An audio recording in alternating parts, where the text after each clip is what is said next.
سلامونه نیکی هیله مې منې خدای دې وکړي چې روغ او جوړ به یاست. د فوتوشاپ پی سی سی مکمله زده کړې نن 28مه جلسه ده. نو انشاءالله نور یې اساسات هم په ختمېدو دي، صرف یو څو جلسې نورې پاتې دي. نو بیا به انشاءالله موږ وروسته دویم پړاو ته چې هغه به یو متوسط وي او یا به هم متوسط او لوړ دواړه سره ګډ کړو، په هغو باندې به کار وکړو تر څو پورې د دو کورس چې کوم سایز دی هغه ډېر اوږد نه شي یا ډېر لوی نه شي. نو کوشش وکړو چې په لنډ وخت کې دغه کورس موږ پای ته ورسوو. راځو نن په ټایپ ټول باندې خبره کړو چې ټایپ ټول د څه دپاره کارول کېږي او موږ په کوم ځای کې د هغو نه استفاده کړو. سمه ده. نو چېرته تاسو د موږ تېر شوي درسونه نه وي کتلي نو ولاړ شئ سمارټسافت سرچ کولی شئ او د هغو ځای تاسو کولی شئ د موږ ټولو درسونو ته لاسرسی پیدا کړئ. نو راځو نن ټایپ ټول باندې خبره کړو. لومړی موږ غواړو چېرته ټایپ ته لاړ شو، پټي باندې کومه چې د موږ کیبورډ کې ده صرف پټي باندې کلیک کړو، موږ ته ټایپ ټول په اتوماتیک ډول سره انتخابېږي چې په ټایپ ټول کې موږ دغه څلور اپشنونه لرو چې په هر یو به انشاءالله موږ په همدغو ویډیو کې مفصلې خبرې وکړو. نو د ټولو نه د مخکې چې د هارزانټل ټایپ ټول دی، موږ اصلا د دو کارونه چې ده ډېره ده. نو لومړی غواړم چې کوم دغو کومو چې کارونه نه ده ډېره یا هم زر خلاصي د هغو نه استفاده وکړم یا هغه وګورم. نو په دویم قدم کې چې موږ غواړو لومړی دغه کوم چې دی ورټیکال ټایپ ټول باندې خبره وکړو. اصلا دغه ټایپ ټول چې دی په اکثره ځایونو کې چې کارول کېږي هغه په چین، جاپان او په ځینې نورو هېوادونو کې دونه کار اخیستل کېږي. په افغانستان کې په اوس وخت کې په ځینو پوسټرونو کې لیدل کېږي. په دو باندې موږ کولی شو صرف په عمودي ډول لیکنه وکړو. مثالا زه راځم یو دلته یو لیکنه رااخلم. نو وګورئ موږ لیکنه راغلی خو په بل ډول ده. وګورئ که چېرته موږ یو آیکون ته وګورو، کوم آیکون چې دلته ورکړل شوی دی په ټایپ کې لیکنه مخ په کار ته خواته یو عمودي ډول لیکي.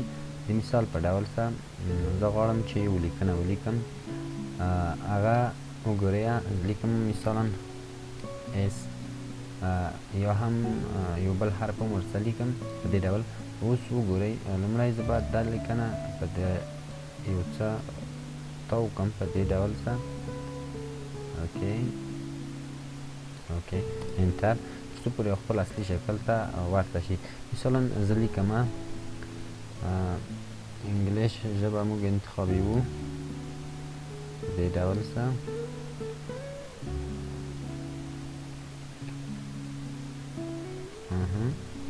کوم لیکل سمارټ، سمه ده، سمارټ سافت. نو د دغو که چېرته موږ غواړو چې په دو لیکنه کې ایډیټ وکړو، صرف ټي باندې کلیک کړو، مربوطه لیکنه ټوله انتخابوو، نور موږ په هغو کې ایډیټ کولی شو. کرکټر کوم پاراګراف چې و هغه په تېرو جلسو کې موږ ویلي وو. نو په دې جلسو کې به د هغو زیاتې تشریح ته ضرورت نه وي، صرف دومره درته ویلی شم چې د دغو حروفو ترمنځ چې کومه فاصله ده هغه موږ صرف په دو باندې کولی شو لویه کړو یا هم ډېره کړو. وګورئ همداسې کولی شو نور په اکثرو ځای کې موږ د هغو نه استفاده وکړو. سمه ده. نو اکثرو ځای کې چې دونه استفاده کېږي هغه په عمودي فسټرو کې وي. د مثال په ډول سره د یو کونج د دیوال دپاره یا د یو دروازې دپاره چې هغه په عمود ډول لږ ځای پکې خالي وي، موږ کولی شو د دغو لیکنې څخه استفاده وکړو، د ورټیکل لیکنې څخه. سمه ده. نو په همدغه ډول باندې موږ کولی شو نور ایډیټینګ هم په دو کې وکړو، خو نور کوم مربوط درس چې دی هغه به په هارزانټل ټایپ ټول کې ویایو. سمه ده. راځو بېرته لومړي هارزانټل ته. هارزانټل اصلا په زیاتو ځایو کې د هغو نه کارونه کېږي، یعنې ټوله لیکنه موږ کولی شو په همدغه هارزانټل باندې وکړو. د مثال په ډول سره که چېرته زه کلیک وکړم دلته موږ ته په خپله په اتوماتیک ډول یو لیکنه راوړي. سمه ده. د دغو لیکنې کې د مثال په ډول زه په دو لیکنه کې ایډیټ کړم. اوکې غواړم کنټرول ا ټول انتخاب. سمه ده. سمارټ سافت په دې ډول. سمه ده. وګورئ په دې لیکنه کې چیرته موږ غواړو چې ځینې نور تغییرات پکې راوړو نو موږ کولی شو په دې کې تغییرات وړو. په تیرو فوتوشاپ په ورژنو کې چې موږ به دلته تللو په مربوط لیر باندې ډبل کلیک او وروسته موږ تغییرات راوړلی شوی، خو په اوسنۍ ورژنو کې دا کار ډېر اسان شوی. موږ کولی شو دلته په مربوط ټکسټ باندې ډبل کلیک وکړو او په خپل لیکنه کې تغییرات راوړو، او یا هم د ټي کومه بټن چې ده هغه باندې کلیک وکړو او په هر ځای کې که تغییرات غواړو په هغه ځای کلیک وکړو، هلته موږ کولی شو تغییرات په هغو لیکنه کې راوړو. او که چېرته موږ غواړو چې وګورئ که چېرته موږ غواړو د دغو مربوطې ساحې څخه خارج شو ووځو، که هره بټن موږ دلته وکاروو نو هغه بټن دلته پرینټ کیږي یا دلته هغه لیکل کیږي هغه توری.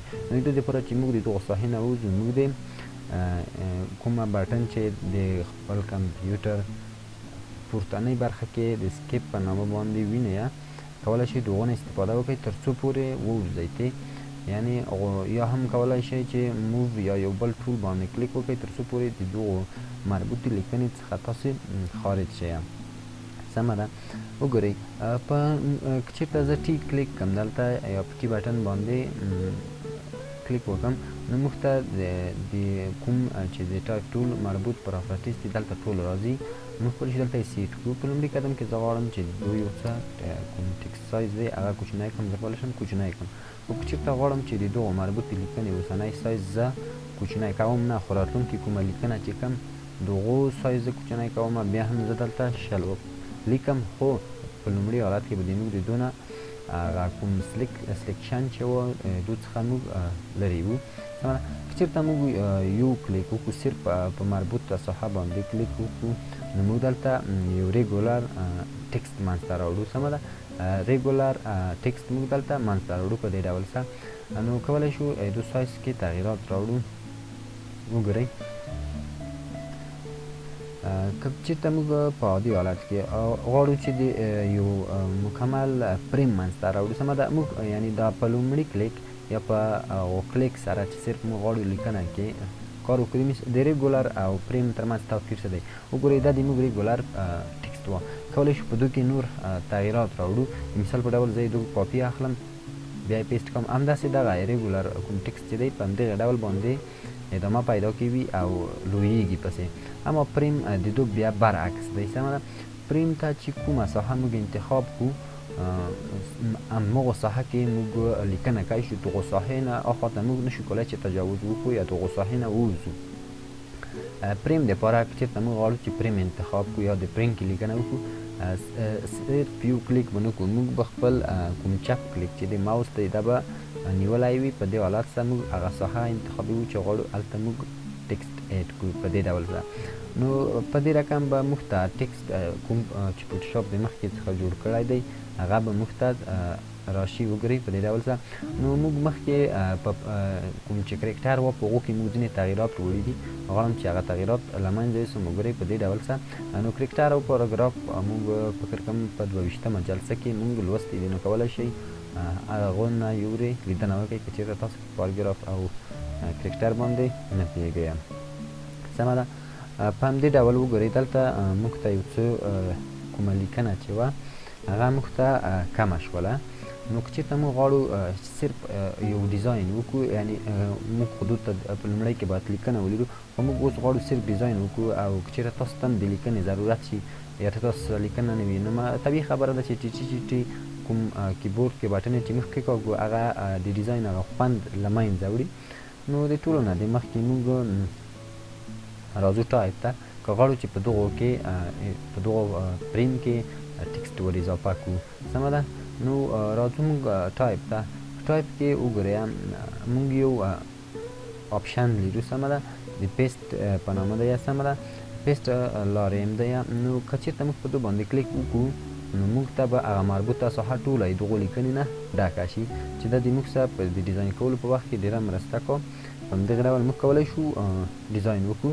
وګورئ زه غواړم چې د دغو مربوط کوم پراپرټیز چې وو هغو باندې یو لنډ کار وکړو.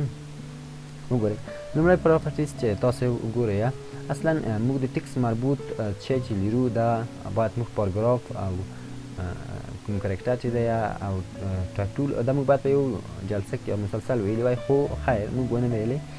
نو کوشش وکړئ چې تاسو کومه 22مه جلسه چې ده په هغو کې موږ پونټونه مچول دي، کولی شئ دونه نه استفاده وکړئ او هغه هم یو ځلې ورڅخه وګورئ.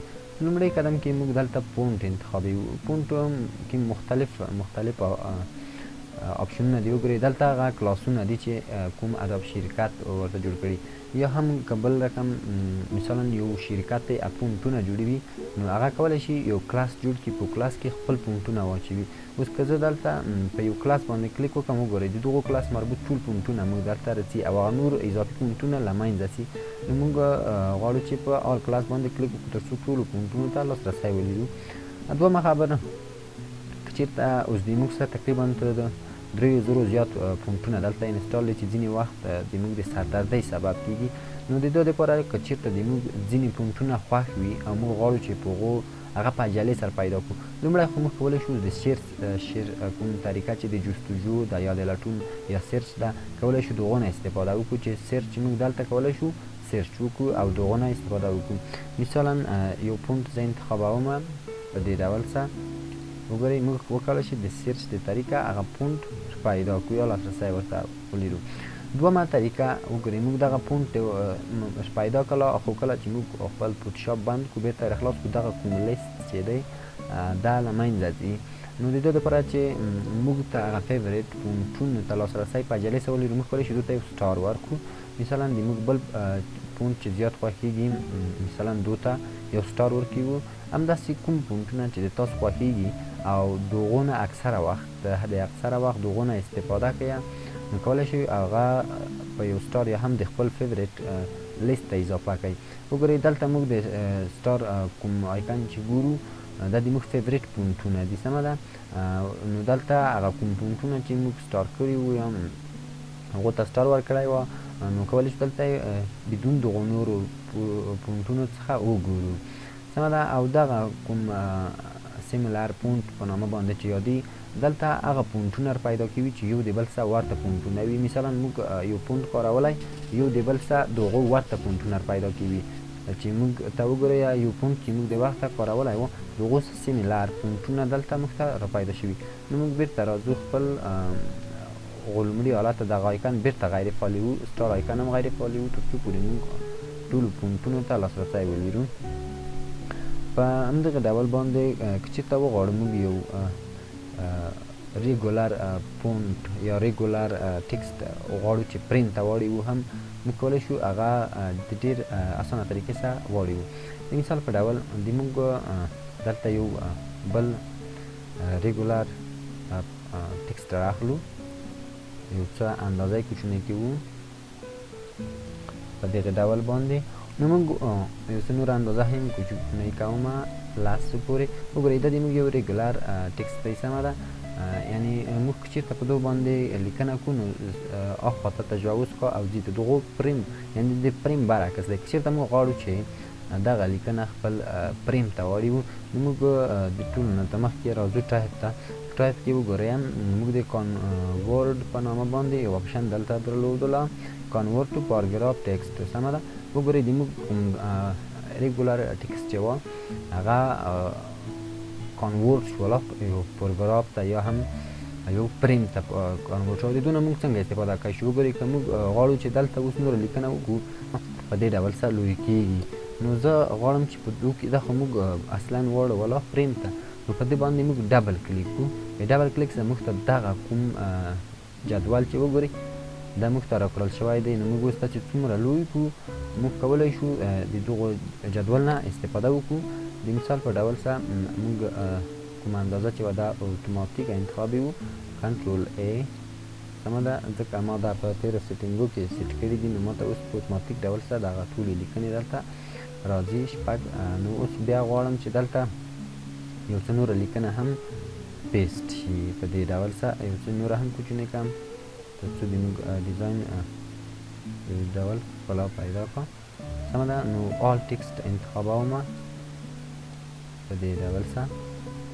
اوکې دا څلور اندازه وه د موږ بدون د هغو سرلیک څخه چې موږ هغه سرلیک کړی وه نور کوم ټکسټ چې وه هغه انتخابوم. نو په همدې ډول کولی شئ په مختلفو ځایو کې د هغو نه استفاده وکړئ، خو اکثرا د دغو تخنیک څخه چې زیاته استفاده کیږي هغه په مجلو په جوړولو کې او همدارنګه د کتابو په جوړولو کې هم موږ کولی شو د هغو نه استفاده وکړو. دومه خبره چې غواړم وکړم، دا لیکنه زه غواړم دلته راوړم. وګورئ موږ په پراخ آرټیست کې وو، که چېرته غواړو په دې باندې زیاتونه وکړو، د رنګ تغییر کړو، ټي باندې کلیک کړو، صرف کنټرول ای کولی شئ د کرکټر څخه هم استفاده وکړئ او کولی شئ دلته هم د دغو رنګ ته تغییر ورکړئ په دې ډول. سمه ده. بل مهم شی چې موږ دلته لرو یا هغه باید موږ زده وي. وګورئ که زه چېرته دلته کلیک وکړم، یو خو د دغو مربوط فونټ موډولونه دي چې دلته صرف دغه نور معلومات دغه فونټ لري. که مثلا زه یو بل فونټ انتخاب کړم، هلته ورسره بولډ او ځینې ایټالیک موډونه وي ورسره. د موږ دا اوسنی فونټ صرف دغه یو موډ لري. نو که چېرته تاسو فونټ مختلف موډونه لري کولی شئ د هغو نه هم تاسو استفاده وکړئ. بل مهم ټاپک په دو کې سایز دی چې موږ کولی شو د خپلې لیکنې سایز تغییر کړو. خو د سایز د تغییر دپاره چېرته موږ دلته اوس کوم ته څه ډول تغییرات راوړو، وګورئ د موږ په مربوط ته لیکنه کې څه ډول تغییرات نه راځي. نو د دې لپاره موږ باید آل سلیکټ یا هم صرف هغه مربوط ساحه یا ځای چې غواړو لوی کړو په هغو باندې کلیک وکړو. وګورئ په دې ډول هغه موږ کولی شو چې لوی کړو. په همدې ډول سره ځینې وخت د موږ کوم تصویر چې خراب وي هغه ډېر زیات پکسلیټ کېږي یا هم یو ډول په هغو کې میتد کوم هغه چې دي زیاتي. په دې ډول سره وګورئ چېرته موږ خپلې لیکنې ته ورشو یو ډول کیفیت یې له لاسه ورکړی دی. که موږ غواړو دغه کیفیت یو څه ښه شي، د هغو دپاره موږ مختلفې طریقې لرو. سمه ده. د مثال په ډول سره مربوط لیکنه کلیک کومه، نو غواړم چې دا شارپ کړم. وګورئ موږ لیکنې تغییر وکړه، یو څه کیفیت یې د لاسه ترلاسه کړله. نو کولی شو مختلف موډونو څخه دلته استفاده وکړو چې د هغو څخه سموت او مختلفې طریقې دي. نو یو بل تخنیک چې د هغو نه زیاته استفاده کېږي هغه د ایمیج سایز دی. په ایمیج سایز کې وګورئ که چېرته موږ غواړو د خپل مربوط تصویر کوم چې دی د هغو هغه ریزولیشن لویولی شو، چې د دغو ریزولیشن د مخکې څخه 300 دی. نو ته 300 هم تاسو کولی شئ چې ریزولیشن یې کوم دی هغه لوی کړئ. خو اما ځینې وخت 300 لوی ریزولیشن بیا دومره ښه نه وي. سمه ده. نو 300 ریزولیشن بیخي بهترین ریزولیشن دی. اوس وګورئ موږ 400 کړه، په 400 کې کوم تصویر چې دی هغه یو څه خپل کیفیت ترلاسه کوي د لیکنې. سمه ده. نو که چېرته موږ په ورقه باندې یا په یو نیوز پیپر باندې دغه چاپول وغواړو، نو هېڅ لوستونکي ته به هېڅ ډول ستونزه او مشکل په هغو کې نه وي. په همدې ډول غواړم چې یوه بلې موضوع ته هم یادونه وکړم چې هغه وارپ دی. وارپ کېدای شي مخکې جلسو کې موږ لوستی هم وي فکر کړم، خو بیا هم زه غواړم چې یو ځل هغو ته یو لنډه یادونه وکړم. که چېرته غواړم د دغو مربوط لیکنې څخه کاپي واخلم، آلټ کلیک دا دلته یو بله کاپي رااخلم. په دې ډول موږ کولی شو دونه یو کاپي هم واخلو. وګورئ که چېرته زه په دغو بارډر باندې یو خواته کلیک وکړم، که هغه هره خوا وي، مثلا دلته کلیک کړم، په دغو پراپرټیز کې دلته یو څه تغییرات راځي.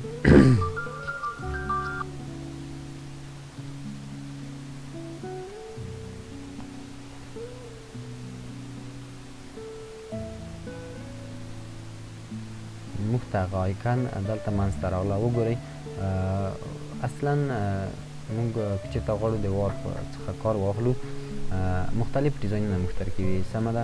وګورئ که چېرته زه غواړم د خپله لیکنه په دې ډول څه کړم، نو صرف په مربوطه لیکنه باندې زه کلیک کړم او په هغو کې تغییرات په دې ډول زه راوستلی شم. سمه ده. وګورئ اوکې یو څه د دغو هغه سایز چې دی هغه زه غواړم چې یو څه کم کړم تر څو پورې دا اضافي کومه لیکنه له منځه ولاړه شي یا هم په هغو ته کوم مزاحمت جوړ نه کړو. نو وګورئ دلته کولی شئ مختلف کوم شکلونه چې دي، مثلا د پلاک په ډیزاین کې د خپل لیکنه غواړئ د بیرغ یا هم مختلف ډیزاینونه دي په دې ډول سره وګورئ پیش په ډول سمه ده. نو د ځینې وخت موږ په لیکنه کې دونه استفاده کړو چې ښه ډیزاین وکړو د هغو نیوز پیپر لپاره وګورئ په همدغه ډول. خو زه غواړم چې هماغه کومه لومړنۍ لیکنه چې وه په دغه ډول باندې کېږدم. چېرته موږ غواړو چې خپل تصویر لومړني حالت ته ورسوو یعنې نه غواړو دغه تصویر کې کوم تغییرات رامنځته شي نو کولی شو د ایکن څخه کار واخلو او که غواړو چې لغوه یې کولی شو یا کلوز کړو له دغه څخه کار واخلو او یا هم که چېرته غواړو چې تایید یې کړو نو کولی شي له دغه ایکن څخه استفاده وکړئ. زه غواړم د دغو کوم سایز چې دی یو څه یې کوچنی کړم په دې ډول سره سمه ده تر څو پورې دغه اضافي کومه لیکنه چې ده دغو ته مزاحمت جوړ نه کړه سمه ده په دې ډول سره. نو د نیوز پیپر یا هم د اخبارو مجلو د چاپ دپاره یا د هغو د چاپ په صنعت کې له دغې ډول تخنیکو څخه ډېره زیاته استفاده کېږي. نو کولی شئ د هغو نه هم تاسو دغه استفاده ترېنه وکړئ په دې ډول.